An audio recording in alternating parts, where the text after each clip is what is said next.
There's a big moment where one character attacks another character and the camera glitched for real. And so what we then did was we took the real one, and any other time we used the style that really happened to the actual format.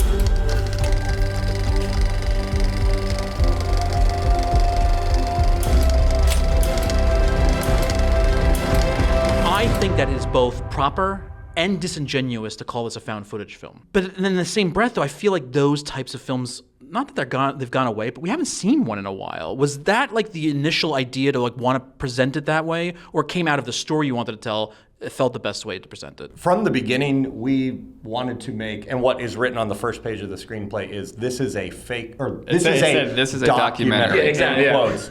And I think the documentary structure was what was interesting to us from the beginning. That was kind of, those were the parameters we wanted to set up and build a puzzle within, which has found footage elements, which has mockumentary elements, but it's not, you say mockumentary, everybody thinks, oh, comedy, I'm laughing, Christopher Guest, Office, whatever.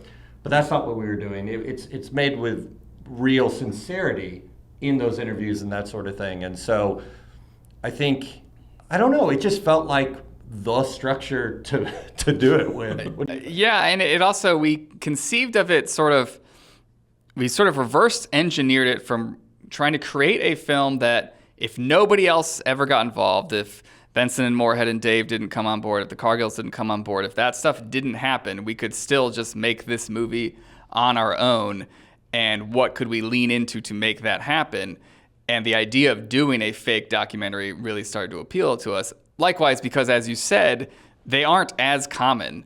And when we started to tell other people about it, the go-to references, of course, are Lake Mungo. If you're a big horror nerd, Lake Mungo is sort of like the Mount Everest of this type of film. But even a lot of people, even some hardcore horror people, have never seen Lake Mungo. They don't know what you're talking about. So we actually did have a hard time framing the film for other people because there aren't a lot of reference points for this very specific thing that we've done. There are a lot of found footage movies, of course, and there are plenty that sort of play out like a documentary, but they're still fairly linear in the sense that it's just, here's the events as they happened. The way we wrote this movie was we kind of kept rewriting it, where we wrote essentially, here's the events that happened. This would be the found footage version of it. And then we had to reframe it, which was, if documentarians found that footage, how would they go about making a documentary about it? Then the third sort of pass on that was, okay, now how do we make them characters that have a personal stake and investment in this story? It's not like you guys are strangers to storytelling. It's not like you're strangers to filmmaking. But when you do get backing and help from people like the Cargills, like Benson and Moorhead, I don't think that in any way they're ever the type of producers that come in and want to tell you what to do. But are there parts of you that kind of like, well, they're kind of like partnering in this? I kind of want to ask them a little bit about something. Very, very much so. I actually think that we probably anticipated that they might be a bit more meddlesome, or a bit more like come in and be like, hey, no, that's like, we really like this idea, but you got to do these 10 things to make it work. And it was the exact opposite. They were completely on board. They come from a world, even though, Justin and Aaron they flew from the set of filming season 1 of Daredevil straight to us. They were there for the last couple of days. So it's crazy that they left Daredevil, came straight to us, and then they were doing things like, we were wrapping out of the barbecue location, which, if you've seen the film, is this very grungy, gnarly set piece, and they were carrying gear, they were ripping gaff tape off the ground. We're like, guys, what are you doing? They're like, no, we're here to help. But the notes process, they Justin and Aaron in particular, really wanted us to lean into the weirdness of the film, to keep things enigmatic. Anytime that we felt like we were having to over-explain or pander in some ways, they were like, no, guys, like there was a cut of this version of this film that was sort of our reaction to the assembly cut, which was very slow. We then sped things up very fast to sort of just breeze through it, because Paul and I are very big sticklers for pacing. But then even then, Justin and Aaron were like, no, you should pump the brakes a little bit more. Like let the audience marinate in these crazy setups that you're building. It was incredible working with producers that just told you to make it weirder, answer less. And honestly, it was like, I think that was kind of what the intention was in the script. And then in post-production, we were kind of getting away from it just because we were just worried. What are people going to think? Are they going to understand? And the guys were like, no, remember what you wrote.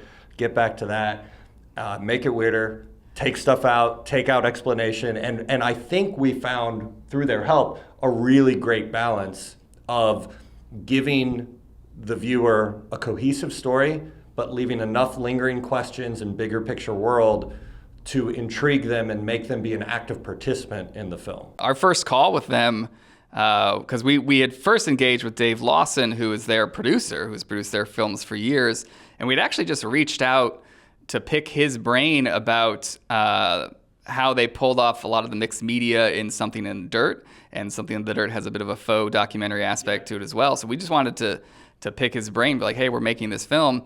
He read it, and then he was really interested and wanted to come help produce, and then he passed it along to the guys. And so when we eventually talked to Justin and Aaron, for the first 10, 15 minutes of the Zoom call, we were all just chatting and geeking out about stuff. And then Aaron just slipped in. And he was like, oh, yeah, by the way, we really love the script and want to make the movie.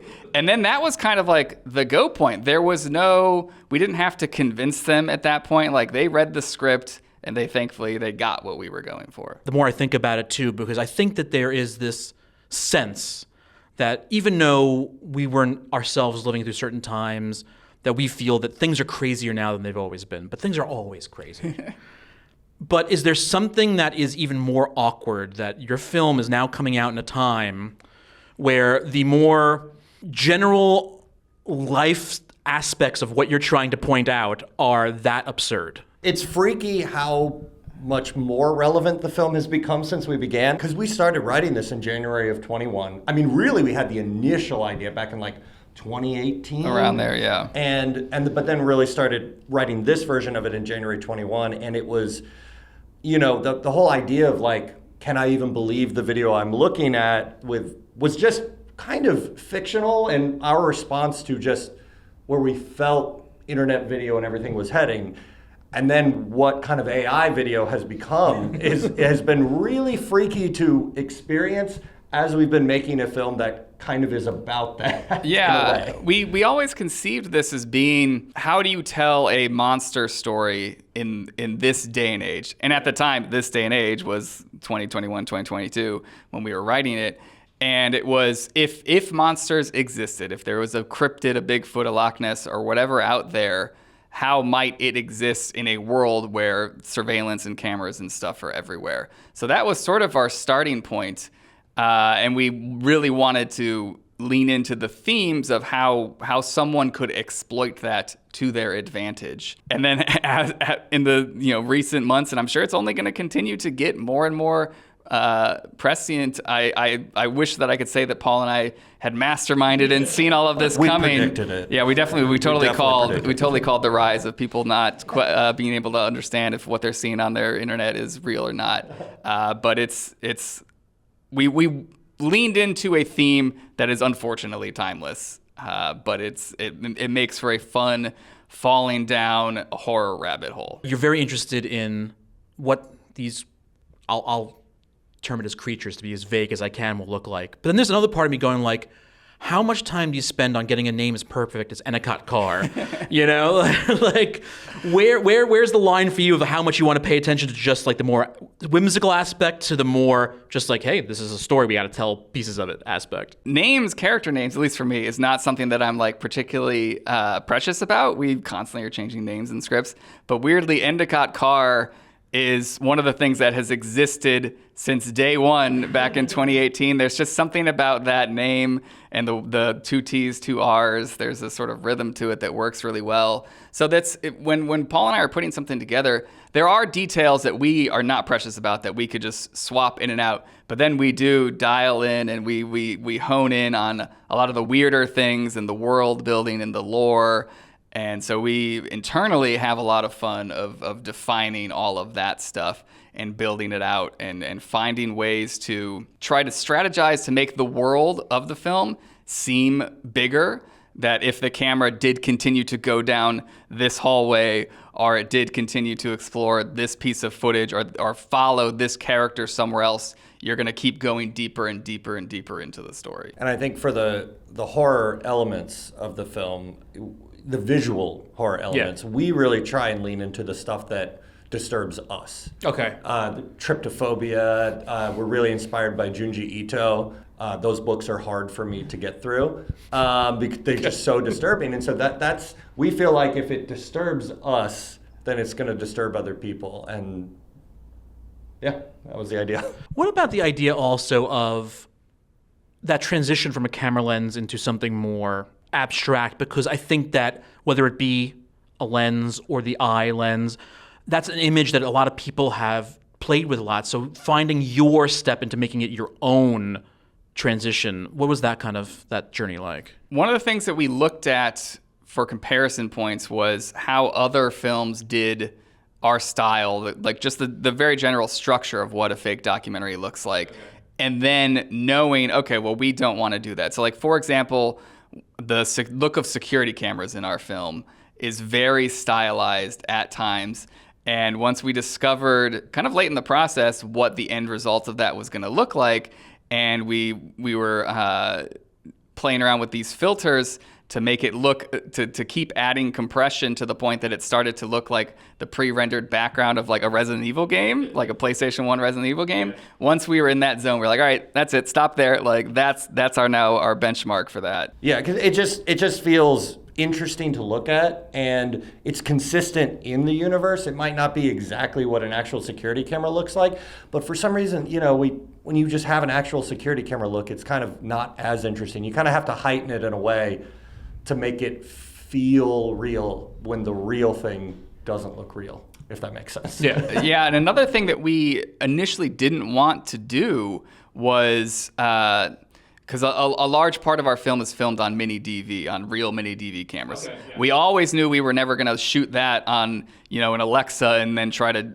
add on some filters to make it look like mini DV. We used real mini DV cameras and real tapes, and we hadn't planned on putting in glitches and things just to shock the audience. However, during some of our bigger finale set pieces and whatnot, on the day, we didn't find out until afterwards looking at the footage, on the day, the camera's glitched. There's a big moment where one character attacks another character and the camera glitched for real. And so what we then did was we took the real one, and any other time, and it happened a couple other times in the film, but any other time that we needed or felt like we wanted to add in a glitch, we used the style that really happened to the actual format. I find it very weird, especially with, granted, mainstream stuff. Watching people today who've never seen Star Wars to go like, what order do I watch them in? Like, I don't care what anybody tells you. Just watch the way they came out. They were released. But Agreed.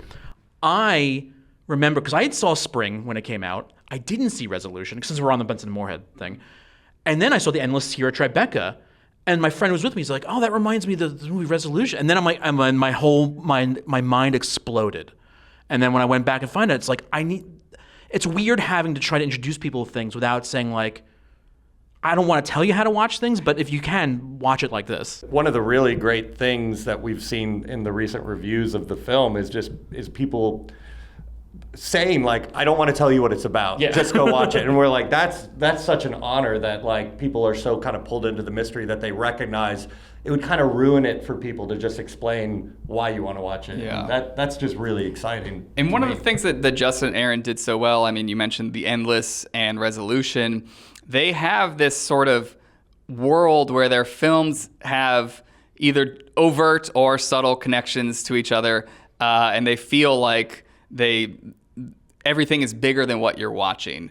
And so that was something that even before we knew them, that's the way Paul and I have written stuff. We've a novel that we wrote, The Dead Friends Society, has the potential for connections to other things that we're writing. Man Finds Tape, if you are a hardcore Justin and Aaron fan, we won't say what it is just yet, but there is a very direct Easter egg to one of their films that we asked them kind of permission. We were like, hey, we need to do this one thing. Like, would this work? And we thought they would be like, no, don't do that. We need to be separate. They're like, yeah, you should do that. That would be fun.